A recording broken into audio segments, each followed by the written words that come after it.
প্রিয় শিক্ষার্থীবৃন্দ, আসসালামু আলাইকুম। আশা করি সবাই ভালো আছো। রাজশাহী কলেজ কর্তৃক আয়োজিত একাদশ শ্রেণীর অনলাইন ক্লাসে স্বাগতম জানাচ্ছি। আমি শামিমা নাসরিন, প্রভাষক উদ্ভিদ বিজ্ঞান, রাজশাহী কলেজ, রাজশাহী। আমাদের পাঠ পরিচিতিতে আছে আমরা উদ্ভিদ বিজ্ঞান প্রথম পত্রের কোষ ও কোষের গঠন, এটা প্রথম অধ্যায়, এটা আলোচনা করছি, যেটাতে আজকে আমার লেকচার নাম্বার 3। আমাদের আলোচ্য বিষয় এন্ডোপ্লাজমিক রেটিকুলাম, প্লাস্টিড, সেন্ট্রিওল। আমরা পড়ছি কোষের অঙ্গাণুসমূহ। গত ক্লাসে আমরা নিয়েছি রাইবোজোম, লাইসোজোম এবং গলজি বডি। আমরা আজকে পড়ব এন্ডোপ্লাজমিক রেটিকুলাম, প্লাস্টিড এবং সেন্ট্রিওল। প্রথমে আসি, এন্ডোপ্লাজমিক রেটিকুলাম কি? এন্ডোপ্লাজমিক রেটিকুলাম হচ্ছে কোষের সাইটোপ্লাজমে অবস্থিত নলাকার শাখাযুক্ত বা শাখাবিহীন জালিকাকার যে গঠন দেখা যায়, যেটা কোষকে কতগুলো প্রকোষ্ঠে বিভক্ত করে, এই অঙ্গাণুটার নাম হচ্ছে এন্ডোপ্লাজমিক রেটিকুলাম। আমি আরেকবার বলছি, কোষের সাইটোপ্লাজমের মধ্যে অবস্থিত নলাকার শাখাযুক্ত বা শাখাবিহীন যে জালিকাকার গঠন, যেটা কোষের সাইটোপ্লাজমকে এক বা একাধিক প্রকোষ্ঠে বিভক্ত করে, সেটাকেই বলা হয় এন্ডোপ্লাজমিক রেটিকুলাম। তাহলে আমরা আবিষ্কারক দেখি। বিজ্ঞানী পোর্টার এবং তার সঙ্গীরা 1945 সালে সর্বপ্রথম রাইবোজোম এই এন্ডোপ্লাজমিক রেটিকুলামটা আবিষ্কার করেন। উৎপত্তি অর্থাৎ সাইটোপ্লাজমীয় ঝিল্লি, নিউক্লিয় ঝিল্লি বা কোষ ঝিল্লি হতে এন্ডোপ্লাজমিক রেটিকুলাম উৎপত্তি লাভ করে। এর অবস্থান হচ্ছে অধিকাংশ ইউক্যারিওটিক কোষে এটা পাওয়া যায়, তবে বেশিরভাগ থাকে এটা যকৃৎ, অগ্নাশয় এবং অন্তঃক্ষরা গ্রন্থিতে এটা বেশি পাওয়া যায়। এর প্রকারভেদ হচ্ছে দুই প্রকার, মসৃণ এবং অমসৃণ।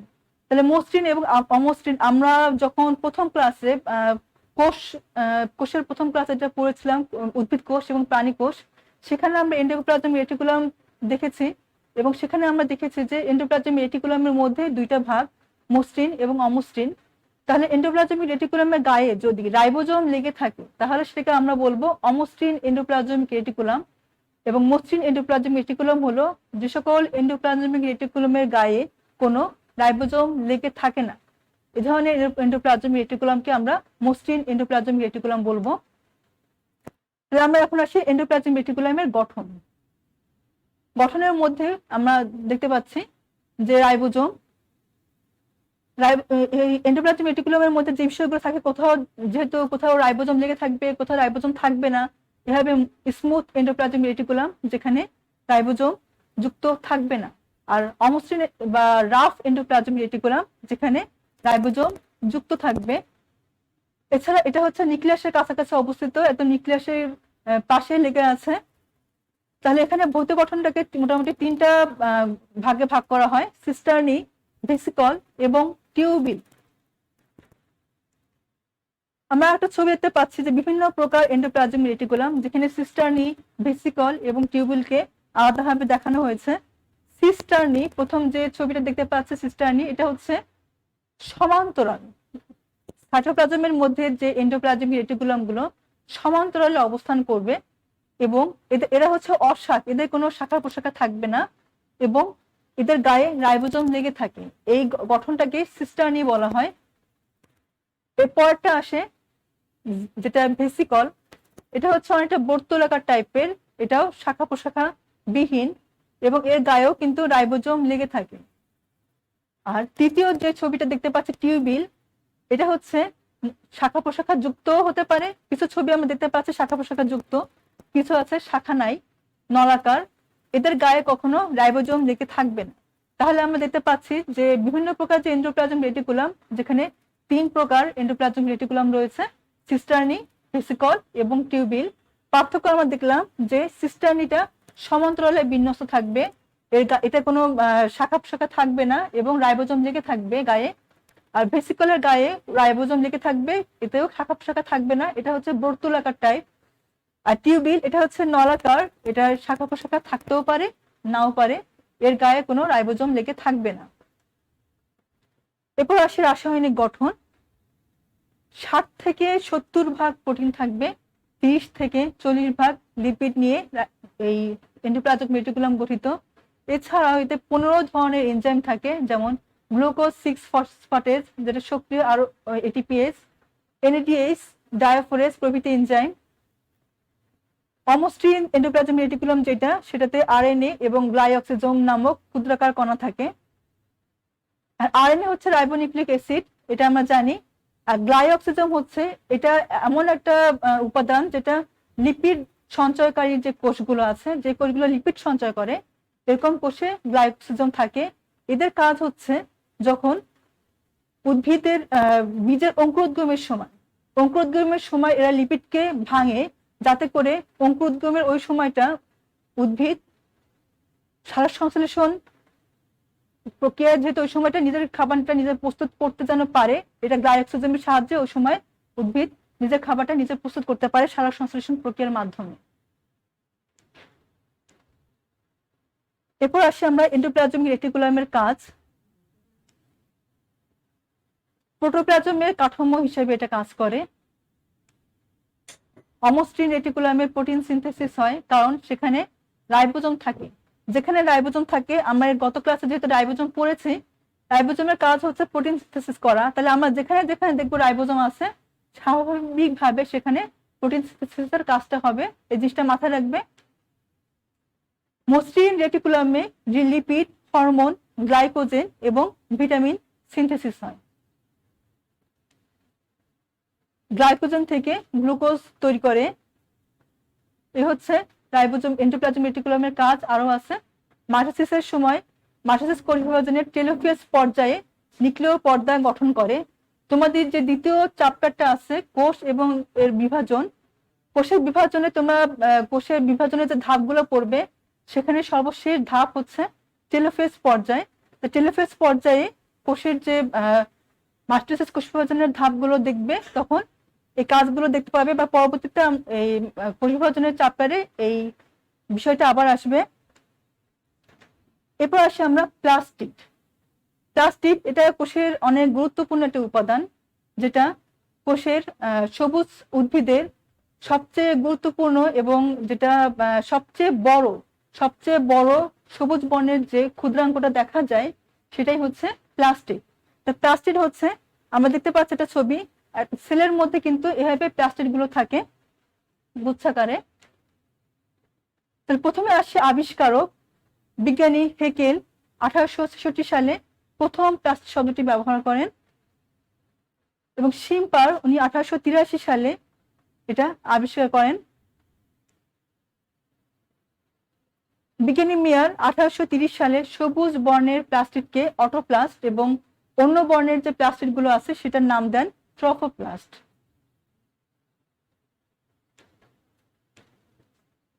এরপর বিজ্ঞানী মেন উনি 1923 সালে উদ্ভিদ কোষে প্লাস্টিডের অবস্থান এবং কাজ সম্পর্কে বর্ণনা করেন। অবস্থান, প্লাস্টিড কোথায় কোথায় অবস্থান করে আমরা জানি। প্লাস্টিড আসলে সবুজ উদ্ভিদ, আমরা বলেছি যে সবুজ উদ্ভিদের প্রায় প্রতিটা সবুজ উদ্ভিদেই প্লাস্টিড পাওয়া যায়। তাহলে প্লাস্টিড পাওয়া যায় না কোথায়? যে সকল কোষে প্লাস্টিড থাকে না সেগুলো আমরা দেখে নেই। ছত্রাক এবং নীলাভ সবুজ শৈবাল দেখতে পাচ্ছি। ছত্রাকে প্লাস্টিড থাকে না, এই কারণে ছত্রাক কিন্তু সার সংশ্লেষণ প্রক্রিয়ায় নিজের খাবার নিজে তৈরি করতে পারে না।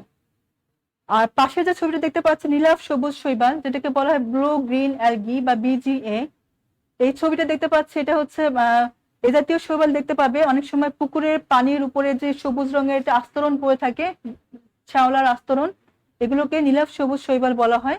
এর মধ্যে আছে নস্টক, অ্যানাবিনা। পরবর্তীতে যখন তোমার শৈবাল চ্যাপ্টার পড়বে, সেখানে এই জিনিসগুলো দেখতে পাবে। এদেরও ক্লোরোপ্লাস্ট থাকে না বা প্লাস্টিড থাকে না, তবে এদের প্লাস্টিডের পরিবর্তে এদের প্লাজমা মেমব্রেনটাই এদের ভাঁজ হয়ে কিছুটা ক্লোরোফিলের কাজ করে। ব্যাকটেরিয়াতেও ক্লোরোপ্লাস্ট থাকে না, এবং আছে প্রাণী কোষ যেখানে ক্লোরোপ্লাস্ট থাকে না। তাহলে আমরা দেখতে পেলাম প্লাস্টিডের অবস্থান। সকল সবুজ উদ্ভিদে প্লাস্টিড পাওয়া যায় না যেগুলো সেগুলো হচ্ছে ফাঙ্গাস, ব্লু গ্রিন অ্যালগি বা নীলাভ সবুজ শৈবাল, ব্যাকটেরিয়া এবং প্রাণীকোষে প্লাস্টিড পাওয়া যায় না। এরপর আসে প্রকারভেদ। প্লাস্টিড 3 প্রকার: লিউকোপ্লাস্ট, ক্রোমোপ্লাস্ট এবং ক্লোরোপ্লাস্ট। তো প্রথমে আসে আমরা লিউকোপ্লাস্ট। আমরা ছবি দেখতে পাচ্ছি, এটা মূলের ছবি, উদ্ভিদের মূলের ছবি, এবং নিচে দেখতে পাচ্ছি জিঞ্জার অথবা আদার যেটা রাইজোম, এবং পটেটো বা আলু, এগুলো হচ্ছে ভূনিম্নস্থ কাণ্ড আর উপরে উদ্ভিদের মূল। তাহলে লিউকোপ্লাস্ট হচ্ছে উদ্ভিদের যে প্লাস্টিড গুলো বর্ণহীন। লিউকোস শব্দের অর্থ হচ্ছে বর্ণহীন, লিউকোস।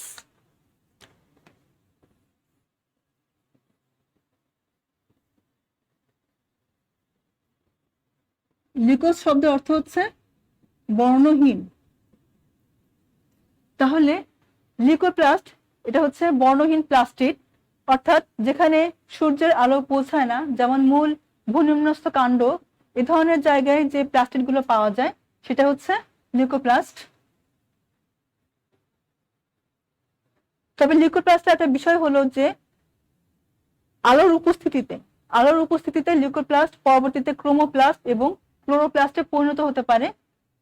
লিউকোপ্লাস্টকেও আবার সঞ্চয়ী খাদ্য হিসেবে বা খাদ্য সঞ্চয়ের উপর ভিত্তি করে 3টা ভাগে ভাগ করা যায়: অ্যামাইলোপ্লাস্ট, ইলায়োপ্লাস্ট এবং অ্যালিউরোপ্লাস্ট। অ্যামাইলোপ্লাস্ট হচ্ছে যে সকল প্লাস্টিড শর্করা জাতীয় খাদ্য সঞ্চয় করে রাখে, এ ধরনের প্লাস্টিডকে অ্যামাইলোপ্লাস্ট বলা হবে। অর্থাৎ যে সকল লিউকোপ্লাস্ট শর্করা জাতীয় খাদ্য সঞ্চয় করছে সেগুলোকে আমরা বলবো অ্যামাইলোপ্লাস্ট। ইলায়োপ্লাস্ট হচ্ছে যে সকল লিউকোপ্লাস্ট ফ্যাট জাতীয় খাদ্য সঞ্চয় করে সেগুলোকে আমরা বলবো ইলায়োপ্লাস্ট। অ্যালিউরোপ্লাস্ট হচ্ছে যে সকল লিউকোপ্লাস্ট প্রোটিন জাতীয় খাদ্য সঞ্চয় করে রাখে সেগুলোকে আমরা বলবো অ্যালিউরোপ্লাস্ট। এদের আরো একটা নাম হচ্ছে প্রোটিনোপ্লাস্ট, এদেরকে প্রোটিনোপ্লাস্টও বলা হয়। তাহলে আমরা দেখলাম 3 প্রকার: অ্যামাইলোপ্লাস্ট, ইলায়োপ্লাস্ট এবং অ্যালিউরোপ্লাস্ট। এরপর আসি লিউকোপ্লাস্টের কাজ। লিউকোপ্লাস্টের কাজ হচ্ছে খাদ্য সঞ্চয় করা। আমরা দেখলাম এতক্ষণ যে শর্করা জাতীয় খাদ্য সঞ্চয় করছে, ফ্যাট জাতীয় খাদ্য সঞ্চয় করছে এবং প্রোটিন জাতীয় খাদ্য সঞ্চয় করছে। কাজেই লিউকোপ্লাস্টের কাজ হচ্ছে খাদ্য সঞ্চয় করা। এবার আসি ক্রোমোপ্লাস্ট। ক্রোমো শব্দের অর্থ হচ্ছে বর্ণ বা রঙিন। তাহলে ক্রোমোপ্লাস্ট যে সকল প্লাস্টিড বর্ণযুক্ত বা বর্ণময় বিভিন্ন রঙিন বর্ণকণিকা ধারণ করে যে প্লাস্টিড গুলো, সেগুলোকে বলা হচ্ছে ক্রোমোপ্লাস্ট। এর অবস্থান হচ্ছে ফুলের পাপড়ি, রঙিন ফল, বীজ, গাজরের মূল। অর্থাৎ উদ্ভিদের যে সকল অঙ্গ বিভিন্ন রঙের হয়, বিভিন্ন বর্ণযুক্ত হয়, এ ধরনের অঙ্গাণুতে বা এই ধরনের অংশগুলোতে ক্রোমোপ্লাস্ট অবস্থান করে। ক্রোমোপ্লাস্টকেও কয়েকটা ভাগে ভাগ করা হয় এর বর্ণের উপর ভিত্তি করে, অর্থাৎ কি কি ধরনের বর্ণ এটা ধারণ করছে। যেমন রোডোপ্লাস্ট। রোডোপ্লাস্ট হচ্ছে যে সকল ক্রোমোপ্লাস্ট লাল বর্ণযুক্ত বা লাল বর্ণকণিকা ধারণ করে সেটাকে বলা হয় রোডোপ্লাস্ট। ফিওপ্লাস্ট হচ্ছে এরা বাদামি বর্ণের বর্ণকণিকা ধারণ করে। জ্যান্থোপ্লাস্ট এরা হলুদ বর্ণের জন্য দায়ী, এবং ক্যারোটিনোপ্লাস্ট এটা হচ্ছে কমলা বর্ণের জন্য দায়ী। তাহলে একবার বলছি, রোডোপ্লাস্ট লাল বর্ণের জন্য দায়ী, ফিওপ্লাস্ট বাদামি বর্ণের জন্য দায়ী, জ্যান্থোপ্লাস্ট হলুদ বর্ণের জন্য দায়ী এবং ক্যারোটিনোপ্লাস্ট এটা হচ্ছে কমলা বর্ণের জন্য দায়ী। আর এছাড়া আছে ক্লোরোপ্লাস্ট। আমরা ক্লোরোপ্লাস্ট ব্যাপারে বিস্তারিতটা পরে পড়ছি। এবার আসে ক্লোরোপ্লাস্ট। ক্লোরোপ্লাস্ট হচ্ছে একটু আগে যেটা প্লাস্টিডের ক্ষেত্রে আমরা বলেছি, অর্থাৎ উদ্ভিদের সবুজ অঙ্গে যে পাওয়া যায়, সবুজ অঙ্গে যে বর্ণকণিকা যুক্ত অঙ্গাণু পাওয়া যায় সেটাই হচ্ছে ক্লোরোপ্লাস্ট। অর্থাৎ উদ্ভিদের সবুজ বর্ণের জন্য দায়ী যে বর্ণকণিকা সেটাই ক্লোরোপ্লাস্ট। এখানে ক্লোরোফিল এ থাকে, ক্লোরোফিল বি থাকবে, জ্যান্থোফিল, ক্যারোটিন, এগুলো নিয়েই কিন্তু ক্লোরোপ্লাস্ট গঠিত। তো আবিষ্কারক বিজ্ঞানী শিম্পার 1883 সালে উদ্ভিদ কোষের সবুজ বর্ণকণিকার নামকরণ করেন ক্লোরোপ্লাস্ট।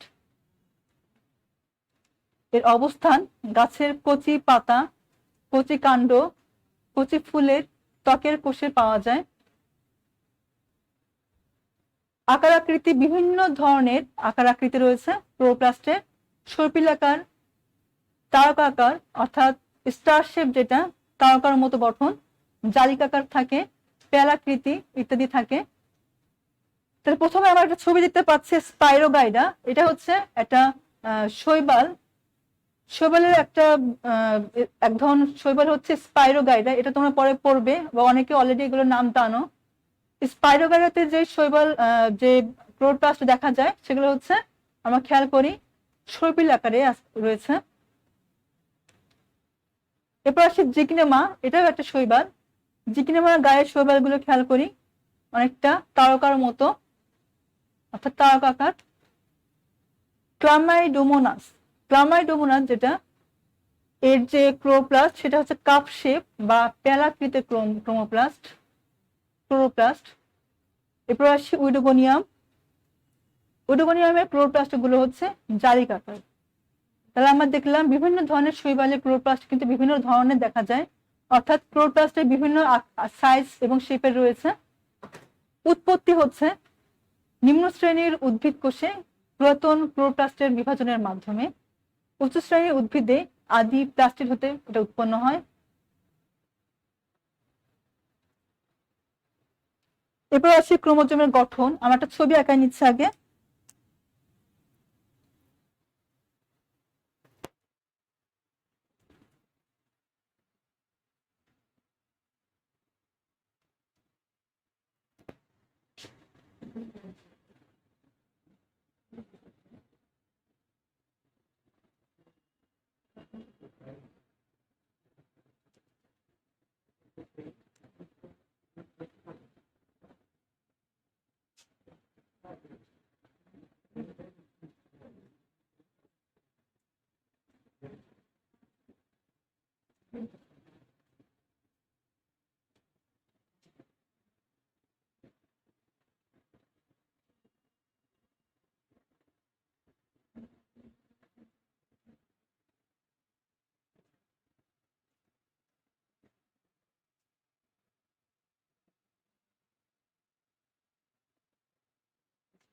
প্লাস্টিড হচ্ছে বা ক্লোরোপ্লাস্ট, এটা কিন্তু দ্বিস্তরীয় আবরণযুক্ত।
এটা হচ্ছে বহি আবরণী।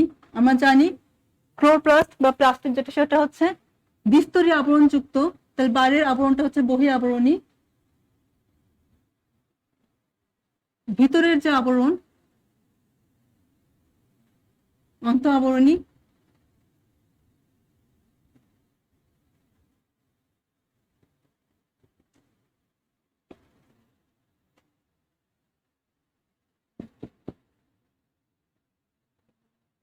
স্ট্রোমা,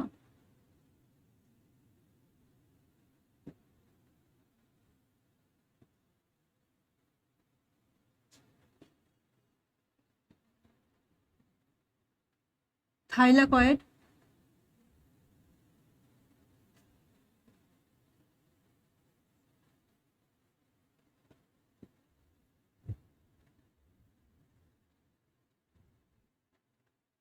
গ্রানাম,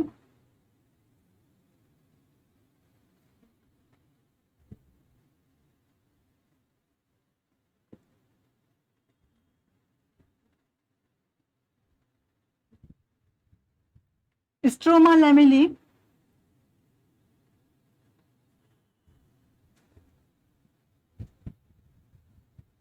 ডিএনএ,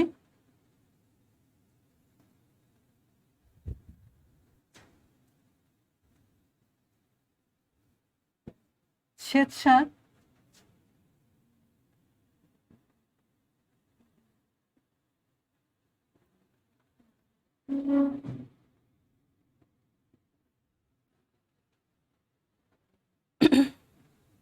মোটামুটি এই হচ্ছে আমাদের ক্লোরোপ্লাস্টের ছবি।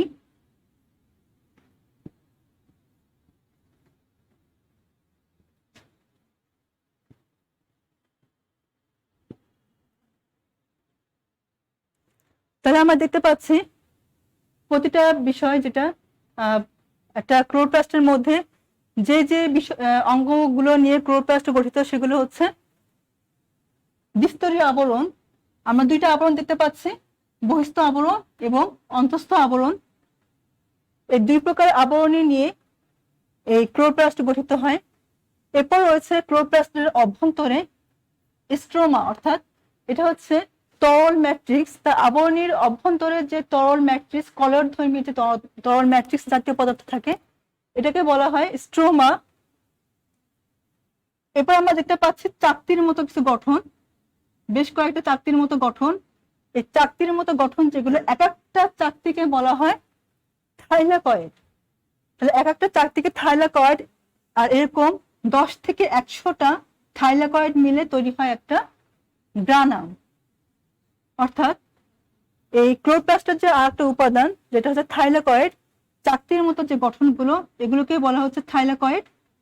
এরকম 10 থেকে 100টা থাইলাকয়েড নিয়ে গঠিত হয় গ্রানাম। আর এরকম এক একটা ক্লোরোপ্লাস্টে প্রায় 40 থেকে 60টা গ্রানাম থাকতে পারে। তো এই হলো থাইলাকয়েড এবং গ্রানাম। এরপর আসি স্ট্রোমা ল্যামেলি। স্ট্রোমা ল্যামেলিটা কি?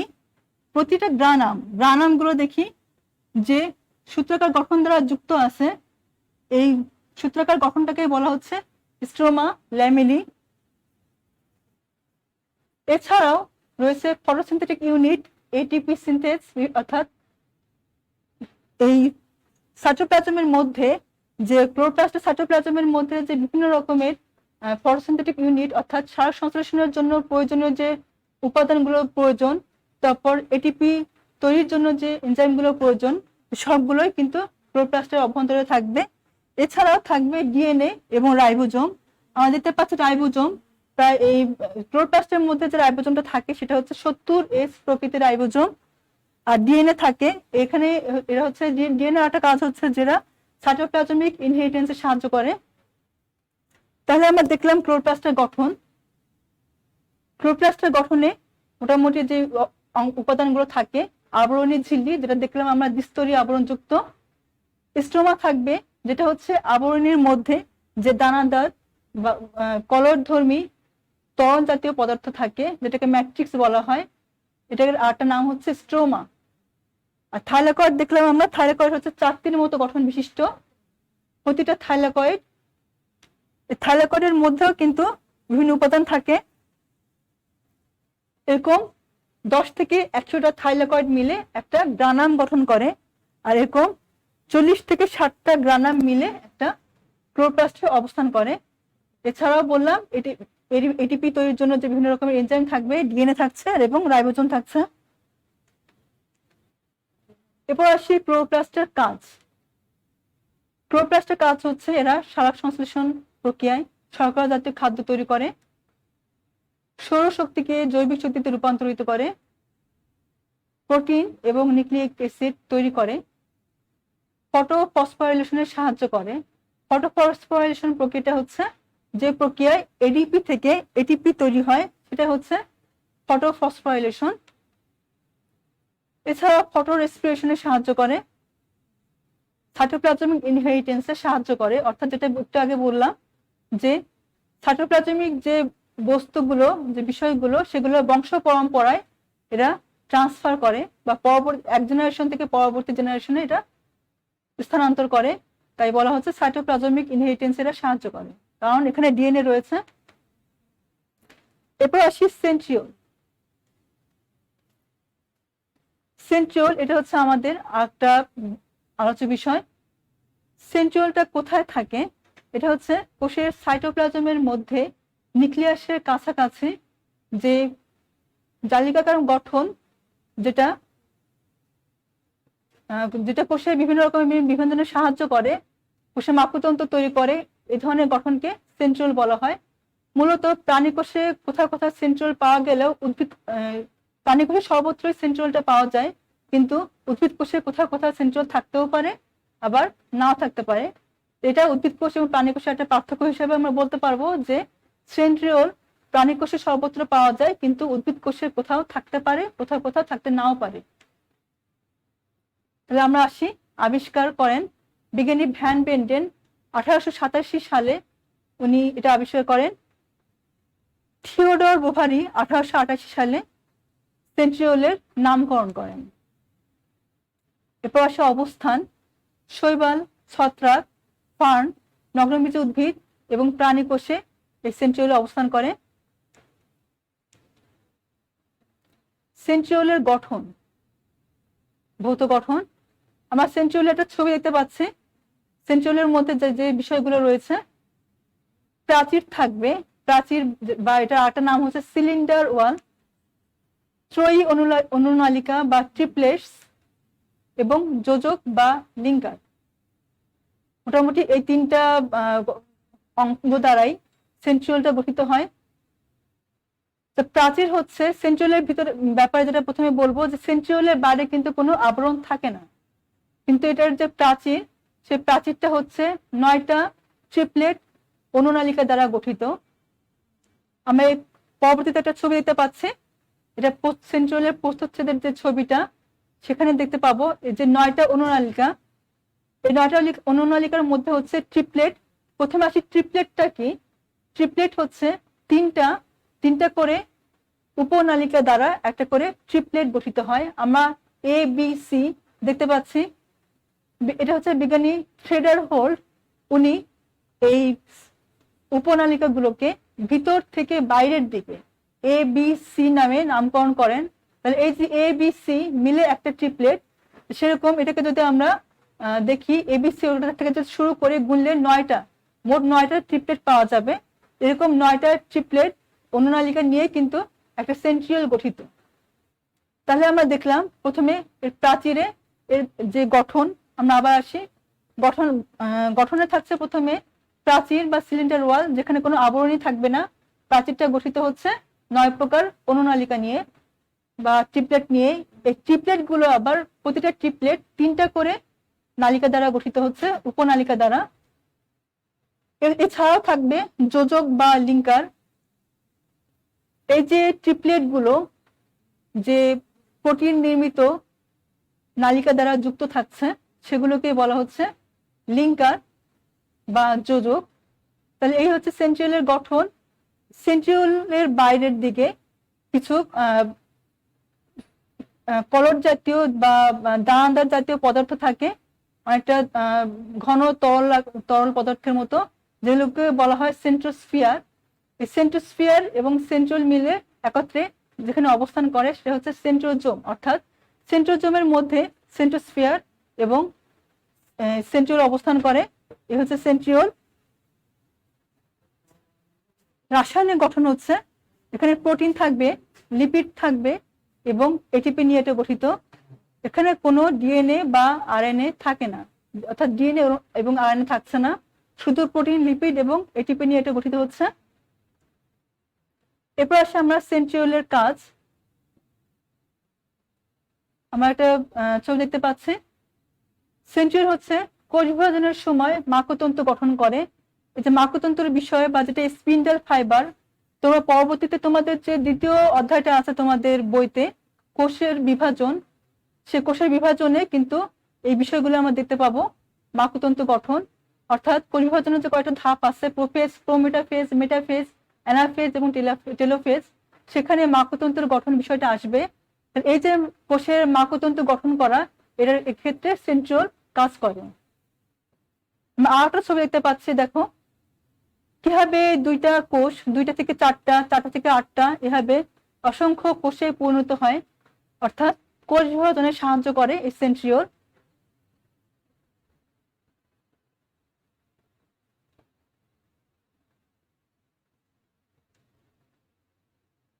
এছাড়াও সিলিয়া এবং ফ্লাজেলা যুক্ত কোষে সিলিয়া ও ফ্লাজেলা তৈরি করে। এখানে ফ্লাজেলা হচ্ছে ওই সমস্ত কোষ যারা কোষের বিভিন্ন বিভিন্ন জীবের চলনে সাহায্য করে। চলন অর্থাৎ ফ্লাজেলা হচ্ছে একটা চলন উপাঙ্গ। এরা উদ্ভিদ বা বিভিন্ন কোষে, যেমন ব্যাকটেরিয়া তো থাকে ফ্লাজেলা, এরা হচ্ছে ফ্লাজেলা থাকা মানে হচ্ছে এরা চলনক্ষম, এরা চলতে পারে ফ্লাজেলার সাহায্যে। তাহলে যে সকল কোষে সিলিয়া এবং ফ্লাজেলা থাকবে সেখানে কাজ করে সেন্ট্রিওল, অর্থাৎ সিলিয়া এবং ফ্লাজেলা তৈরি করছে সেন্ট্রিওল। এছাড়া শুক্রাণুর লেজ গঠনে সাহায্য করে। আমরা জানি শুক্রাণুতে একটা মাথা থাকে এবং একটা লেজের মতো গঠন থাকে, এই লেজ গঠনে সাহায্য করছে সেন্ট্রিওল। তাহলে আমরা যে বিষয়গুলো আজকে দেখলাম, প্রথমে এন্ডোপ্লাজমিক রেটিকুলাম, প্লাস্টিড এবং সেন্ট্রিওল। আমাদের যে বাসায় যে কাজগুলো আছে, অবশ্যই প্রত্যেকটা অঙ্গাণু যেটাই আমরা পড়বো, আমাদের অবশ্যই বাসাতে ছবিগুলো প্র্যাকটিস করতে হবে, প্রত্যেকটা কাজ প্র্যাকটিস করতে হবে। এদের যে বিশেষ নামগুলো রয়েছে সেগুলো আমাদেরকে জানতে হবে। তা না হলে, বিশেষ নামগুলো না জানতে পারলে আমরা কিন্তু পরবর্তীতে যে নৈবর্তিক আমাদের একটা বিষয় আছে, সেই নৈবর্তিকে এই বিষয়গুলো অবশ্যই আসে। তোমরা বিগত সালে বিভিন্ন কোশ্চেন গুলো যদি খেয়াল করো, দেখবে যে সেখানে বিভিন্ন রকমের নৈবর্তিক প্রশ্নে এই বিষয়গুলো আসছে, অর্থাৎ বিভিন্ন উপাঙ্গের যে বিভিন্ন নাম রয়েছে এবং এদের কাজগুলো তো অবশ্যই আসে। কাজে বাসায় বসে অবশ্যই এই অঙ্গাণুগুলো, যেগুলো এখন পর্যন্ত পড়ানো হলো এবং পরবর্তীতে আরো তোমাদের বেশ কিছু অঙ্গাণু রয়েছে কোষের, সেই প্রতিটা অঙ্গাণুই তোমরা বাসায় বসে অবশ্যই ছবিগুলো প্র্যাকটিস করবে। ধন্যবাদ যারা ক্লাস করেছো বা পাশে থেকেছো, সবাইকে অসংখ্য ধন্যবাদ জানিয়ে আজকে শেষ করছি। আসসালামু আলাইকুম।